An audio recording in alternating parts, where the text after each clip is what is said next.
অবশেষে মুখ খুলেছেন আলেকজান্ডার ইসাক। সুইডিশ স্ট্রাইকার সরাসরি অভিযোগ তুলেছেন নিউক্যাসল তার প্রতি করা প্রতিশ্রুতি ভেঙে দিয়েছে, আর সেই ভাঙা বিশ্বাসে সম্পর্ক আর চলতে পারে না। সোশ্যাল মিডিয়ায় ইসাক লিখেছেন, আমাকে প্রতিশ্রুতি দেওয়া হয়েছিল আর ক্লাব অনেকদিন ধরেই আমার অবস্থান জানে।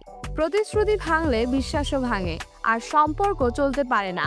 ইসাক একেবারে পরিষ্কার জানিয়ে দিয়েছেন তিনি লিভারপুলে যেতে চান, কিন্তু সমস্যা হলো নিউক্যাসল চাইছে 150 মিলিয়ন পাউন্ড। লিভারপুলের প্রথম প্রস্তাব মাত্র 110 মিলিয়ন।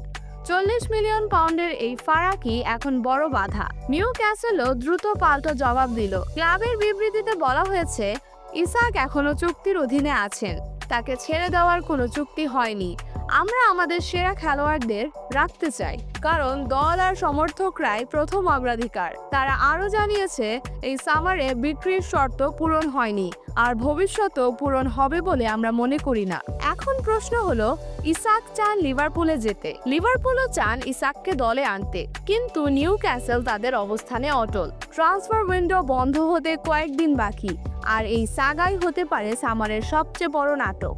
ইসাকের বিস্ফোরক মন্তব্য কাঁপিয়ে দিয়েছে প্রিমিয়ার লিগকে, কিন্তু এটা কি যথেষ্ট হবে ট্রান্সফার ঘটাতে? আপনারা কি মনে করেন ইসাক কি লিভারপুলে চলে যাবেন, নাকি নিউক্যাসল তাকে আটকে রাখবে?